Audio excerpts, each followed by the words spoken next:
आप सभी भाई बहनों का आध्यात्मिक ज्ञानात्मक चैनल की संध्या बेला ज्ञान कक्षा में एक बार फिर स्वागत है। आज की चर्चा का विषय है सम्मान। उसको हमने सुख के साथ जोड़ा है और सफेद रंग से दर्शाया। इसी तरह हमने दूसरे शब्द लिखा है सजा, जिसको हमने काले रंग से दर्शाया है और साथ में हमने दुख शब्द से उसका एक संबंध जोड़ा है। जैसा कि हम सभी भाई बहन इस बात को तो स्वीकार करते ही हैं कि चाहे कोई भारतवासी हो, चाहे कोई विदेशवासी हो, यानी कोई भारत का रहने वाला हो, किसी भी धर्म का हो, गरीब हो, अमीर हो, किसी भी देश का निवासी हो, सभी के सभी मनुष्य अपने मिले हुए जीवन में सुख चाहते हैं और सुख के साथ साथ क्या चाहते हैं? सम्मान चाहते हैं। इसलिए मैंने देखिए सम्मान और सुख को एक ही स्थिति में रखा है, जबकि कोई भी मनुष्य नहीं चाहता कि उसके समाज में देखिए तिरस्कार हो, बेइज्जती हो, वो उसको मिले हुए जीवन में दुख मिले, किसी प्रकार की कोई सजा भुगतनी पड़े। ऐसी स्थिति में तो कोई भी मनुष्य अपने आप को नहीं चाहता। शास्त्रों में भी सुख को अनुकूल परिस्थितियों से जोड़ा गया और दुख को प्रतिकूल परिस्थितियों से जोड़ा गया। लेकिन इन सभी स्थितियों का देखिए संबंध आपके हमारे किए गए कर्मों से ही प्रत्यक्ष रूप से या अप्रत्यक्ष रूप से बना ही रहता है। अब देखिए समाज में जन्म के साथ ही हमें अलग अलग स्थितियां मिलती है। अब किसी का जन्म देखिए कोई झुग्गी झोंपड़ी में हुआ है, फुटपाथ पे कोई ऐसी स्थितियों में उसका जीवन बीत रहा है, तो वो तो जन्म के साथ ही सजा भुगत रहा है। अब ऐसी स्थिति में आपके मन में प्रश्न उठ रहा होगा कि जन्म के साथ ही उसने ऐसा कौन सा पाप कर्म कर लिया जो उसको मिले हुए जीवन में सजा मिल रही है जन्म के साथ ही। जबकि कुछ मनुष्य देखिए बहुत ही एक सुखद स्थितियों में जन्म लेते हैं, अच्छे परिवार मिलता है, वहाँ सुख सुविधा के सभी साधन उपलब्ध होते हैं, वहाँ उचित सम्मान भी मिलता है। तो बचपन से ही उसने जन्म लेते ही कोई एक पुण्य कर्म तो किए नहीं। तो ये सभी स्थितियां देखिए अनुकूल स्थितियां हो, यानी कि सुख का हो, सम्मान को हो, ये सब कर्मों से जुड़ी हुई है, पुण्य कर्मों से जुड़ी हुई है। जबकि सजा, दुख, प्रतिकूल परिस्थितियां ये आपके बारे किए गए पाप कर्मों का ही परिणाम होती है। क्योंकि 84 लाख प्रकार की जोनियों में केवल मनुष्य जोनि में ही हम जैसे जैसे कर्म करते हैं, वो कुछ कर्म देखिए अनुकूल स्थितियां उत्पन्न करते हैं, कुछ किए गए कर्म प्रतिकूल परिस्थितियां उत्पन्न करते हैं। इसके पीछे का कारण क्या है? क्योंकि विहित कर्म जब हम करते हैं रजोगुण में रहते हुए तो वो साधारण पुण्य कर्म माने जाते हैं, जिनके फलस्वरूप आपको में अनुकूल परिस्थितियां मिलती हैं। जब जब मनुष्य निषेध कर्म करता है, पाप कर्म कर जाता है, तब ऐसी स्थितियों में उनका देखिए दुख रूपी परिणाम को हो एक सजा रूप में हमें भुगतनी ही पड़ती है। देखिए मनुष्य अपने छोटे से जीवन में 60, 80, 100 वर्ष के जीवन में मरते दम तक इतने कर्म कर जाता है, इतने कर्म कर जाता है, चाहे वो देखिए एक पाप श्रेणी में आते हैं या पुण्य श्रेणी में आते हैं, लेकिन दोनों ही स्थितियों में उन किए गए कर्मों का फल इसी जन्म में आ नहीं पाता। क्योंकि कर्म और फल के बीच में देखिए एक समय का अंतराल होता है। आप भूमि में भी कोई देखिए बीज बोते हो तो उसके फसल आने में कुछ समय लगता है। ये तो बीज के ऊपर निर्भर करता है कि कोई फसल 3 महीने में आती है, कोई 6 महीने में, कोई साल में, या उससे भी अधिक समय में ये परिस्थितियां होती हैं। इसीलिए तो बार बार कहा जाता है मनुष्य को कि सत्संग करो, ज्ञान में स्थिति में रहो, ताकि हमें पाप और पुण्य कर्म के भेद का पता चल जाए कि कौन से पाप कर्म है, कौन से पुण्य कर्म है। हालांकि परमात्मा ने तो देखिए सृष्टि के आरंभ से ही एक ज्ञान की स्थिति दी है और आत्मा तो आरंभ से ही ज्ञानवान है। सभी आत्माओं को पहले से ही बोध रहता है। देखिए कोई मनुष्य जो पाप कर्म करता है उसको भी मालूम होता है कि ये मैं जो कर्म कर रहा हूँ ये पाप श्रेणी में जाता है, लेकिन उसके मन की स्थिति में उस समय विशेष में होता है कि नहीं, ये पाप कर्म से मुझे तुरंत सुख मिलेगा और इसका मुझे दुख नहीं मिलेगा, या दुख बहुत ही कम मिलेगा। यानी कि वो मिले हुई स्थिति में सुख अधिक देखता है और दुख कम अनुपात में देखता है, तभी तो वो पाप कर्म करता है। यदि उसको ऐसा बोध हो कि देखिए ये अल्पकालिक सुख भोगने के उपरांत मुझे इसका बहुत ही लंबे स्तर पर यानी कि एक बड़ा दुख भोगना पड़ेगा, तब ऐसी स्थिति में वो मनुष्य पाप कर्म करने से बचता है। क्योंकि एक सिद्धांत और है कि देखिए, जिस कर्म को चाहे हम पुण्य कर्म करते हैं चाहे पाप कर्म करते हैं, जिस काम को, क्रिया को, कर्म को हम बार बार करते हैं, फिर वैसा वैसा आपके हमारे कारण शरीर में एक संस्कार बनता जाता है, एक स्वभाव बनता जाता है, और वो बना हुआ स्वभाव फिर आपके हमारे जीवन में पुनः वही पुण्य कर्म हो चाहे वो पाप कर्म हो, उनको बार बार करवाता रहता है। ऐसी स्थिति देखिए हम सबकी अपने अपने जीवन में बनी रहती है। इसलिए आरंभिक स्थितियों में तो देखिए मनुष्य को पाप कर्म करने का बोध होता है, फिर धीरे धीरे जब उसके स्वभाव में पाप कर्म होने लगते हैं तो मनुष्य को फिर बोध नहीं होता और पाप कर्मों का कर्माशय बढ़ता जाता है, बढ़ता जाता है। क्योंकि मनुष्य योनि का जन्म तो तभी मिलता है जब संचित कर्मों में मरते समय पाप और पुण्य कर्मों की कम से कम तुल्यता होती है या पुण्य कर्मों की अधिकता होती है। और जब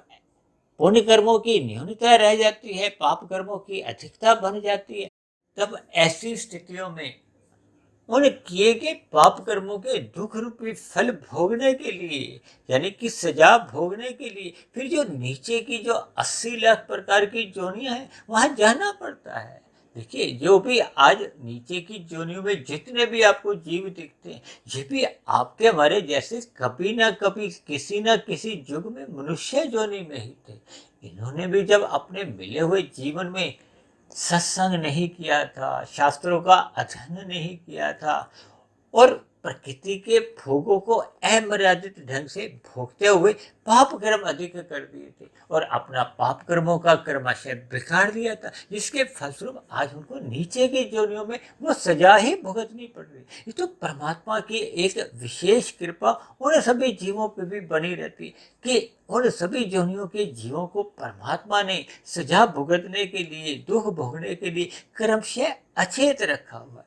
जबकि दूसरी ओर जब जब देखिए किसी को सम्मान पाने की एक इच्छा होती है, सुख पाने की एक मन में इच्छा बनी होती है और उसके पुण्य कर्मों की एक पात्रता बन चुकी होती है, यानी कि जब जब आपके बड़े संचित कर्मों में पुण्य कर्मों की अधिकता हो जाती है। देखिए, रजोगुण में रहते हुए हम साधारण पुण्य कर्म करते हैं, उनके साधारण फल, सुख रूपी फल आते हैं। लेकिन जब जब मनुष्य देखिए सत्वगुण में रहते हुए विशेष प्रकार के पुण्य कर्म करता है, परोपकार के कार्य करता है, धर्म के प्रचार के लिए समय भी लगाता है, धन भी लगाता है, तब ऐसी स्थिति में उसके पुण्य कर्मों का एक विशेष फल मिलता है। उस विशेष फल को भोगने के लिए ये सम्मान दिया जाता है। जैसे संसार में भी देखिए कोई साहित्य के क्षेत्र में या मनोरंजन के क्षेत्र में, राजनीति के क्षेत्र में या खेल जगत में विभिन्न प्रकार के देखिए कोई विशेष कर्म करते हैं, तब ऐसी स्थिति में सरकार द्वारा उनको सम्मान दिया जाता है। लेकिन सम्मान लेने के लिए हम बाध्य नहीं हैं। हम उस सम्मान को स्वीकार भी कर सकते हैं और अस्वीकार भी कर सकते हैं। अक्सर देखिए समाज में ऐसी स्थितियां आपने देखी ही होंगी। इसी तरह जब जब आपके बड़े संचित कर्मों में पुण्य कर्मों की अधिकता होती है, यदि मनुष्य की मरते समय विशेष प्रकार के सुख भोगने की यानी कि स्वर्गों में जाने की इच्छा ही नहीं है, तब ऐसी स्थिति में देखिए उसको स्वर्गों में जन्म लेने के लिए बाध्य नहीं किया जाता, उसको पुनः मनुष्य योनि की ही प्राप्ति मिलती है। यानी कि सम्मान पाने में आपकी मरी एक इच्छा को प्रमुखता दी जाती है। इसी तरह मनुष्य अपने मिले हुए विशेष सुखों को दान कर सकता है, परोपकार के कार्यों में लगा सकता है, यानी कि वो उन विशेष सुखों को भोगने के लिए बाध्य नहीं है। और महात्मा बुद्ध जी के लिए तो ऐसा माना जाता है ना कि अपने राजपाट को उन्होंने ठुकरा दिया था, भोग्य साधनों को ठुकरा दिया था और साधना में निकल गई और साधना करते करते परमात्मा की प्राप्ति करते हुए वो महात्मा बुद्ध बन गए। क्योंकि कभी कभी देखिए, जब हम सकाम भाव से विशेष प्रकार के पुण्य कर्म करते हैं, तब कभी कभी आपके हमारी इच्छा होती है कि इस पुण्य कर्म के बदले में मुझे सुख मिले, सम्मान मिले। क्योंकि मनुष्य देखिए अपने स्थूल शरीर के एक सम्मान की इच्छा रखता है, अपने नाम की चर्चा चाहता है। तो ये भी देखिए एक प्रकार के देखिए बड़ाई कह लो, प्रशंसा सुनना चाहता है। ये भी सुख होते हैं, ये मान सम्मान भी एक प्रकार का आदर सत्कार ये स्थूल शरीर के स्तर पर होता है। और नाम की बढ़ाई तो देखिए सभी मनुष्य एक साधारण स्तर पर चाहते हैं कि मेरे नाम की एक वाहवाही हो। ये सभी स्थितियां देखिए एक सुखद मानी जाती हैं, सम्मान की मानी जाती हैं। लेकिन ये सभी प्रकार के सुख देखिए भौतिक सुख माने जाते हैं। जब मनुष्य मोक्ष प्राप्ति के लिए, जब परमात्मा को पाने का एक लक्ष्य बना लेता है, तब ये सभी स्थितियां गौण मानी जाती हैं। तब ऐसी स्थिति में जब जब देखिए इन किए गए पुण्य कर्मों के विशेष प्रकार के सुख मिलते हैं, तो मनुष्य उन सुखों को ठुकरा देता है। क्योंकि ज्ञान का स्तर बढ़ने से अब एक भौतिक सुख उसको गौण नजर आते हैं और परमात्मा का जो एक आनंद है उसको पाने की ही उसका एक लक्ष्य बन जाता है। कहते हैं ना, चार पुरुषार्थ है, पहला धर्म, दूसरा अर्थ, तीसरा काम और चौथा मोक्ष। मोक्ष वास्तव में एक पुरुषार्थ नहीं है, वो तो एक मंजिल है, लक्ष्य है, जिसकी प्राप्ति के लिए ही मनुष्य योनि का एक जन्म माना गया। तभी तो कहा जाता है कि मनुष्य योनि कर्म योनि है और साधना योनि है। साधना करते करते ही मनुष्य परमात्मा को पा सकता है। परमात्मा को पाने पे ही फिर ये जन्म मरण का बंधन समाप्त हो जाता है। लेकिन आज की हमारी चर्चा में देखिए एक साधारण संदेश यही है कि मनुष्य अपने मिले हुए सुखों का या सम्मान का त्याग भी कर सकता है, लेकिन मिले हुए दुखों को या सजा को वो भोगने से मना नहीं कर सकता। वो तो भोगने के लिए हम बाध्य हो जाते हैं। जैसे संसार में भी देखिए, आप देखोगे ना कि कभी कभी न्यायालय द्वारा कुछ हमें एक सजा सुना दी जाती है। अब मनुष्य कहे कि मैं तो सजा स्वीकार नहीं करता, मुझे छोड़ दिया जाए, तब ऐसी स्थिति में न्यायालय में देखिए जज के एक आदेशानुसार पुलिस उसको पकड़ के फिर जेल में डाल देती है। जबकि दूसरी ओर जब जब आपको में सरकार द्वारा कोई सम्मान दिया जाता है, तो हम उस सम्मान को देखिए स्वीकार भी कर सकते हैं और अस्वीकार भी कर सकते हैं। इन सभी स्थितियों को देखिए हमें ज्ञान पूर्वक समझना होगा। क्योंकि मनुष्य योनि कर्म योनि है, इसलिए सर्वप्रथम मनुष्य को सजा से बचने के लिए या दुखद स्थितियों से बचने के लिए अपने मिले हुए जीवन में निषेध कर्म यानी कि पाप कर्मों को करने से आरंभ से ही बचना चाहिए।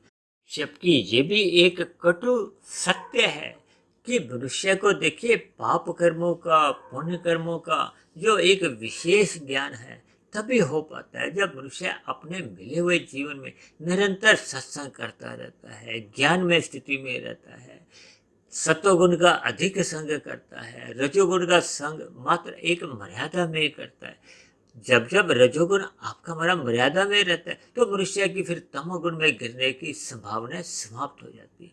तो ऐसी सभी सुखद स्थितियां आपके हमारे जीवन में तभी बन पाती हैं जब मनुष्य सत्संग करता हुआ ब्रह्म मुहूर्त में उठने का भी अपना स्वभाव बना लेता है। ऐसा स्वभाव मनुष्य का तभी बन पाता है जब मनुष्य रात को जल्दी सो जाता है और सुबह ब्रह्म मुहूर्त में पहले ही उठ जाता है। तो ऐसी सभी सुखद स्थितियां हम सभी भाई बहनों की जीवन में भी बने। इन्हीं शुभकामनाओं के साथ आज की चर्चा विशेष को अब यही विश्राम देते हैं। कल सुबह फिर मिलते हैं ब्रह्म मुहूर्त उपदेश कक्षा में। तब तक आप अपने आध्यात्मिक मित्र सुधीर भाटिया फकीर को इजाजत दें। आप सभी भाई बहनों को बहुत बहुत शुभ रात्रि और सुबह ब्रह्म मुहूर्त में उठने के लिए मेरी ओर से बहुत बहुत शुभकामनाएं।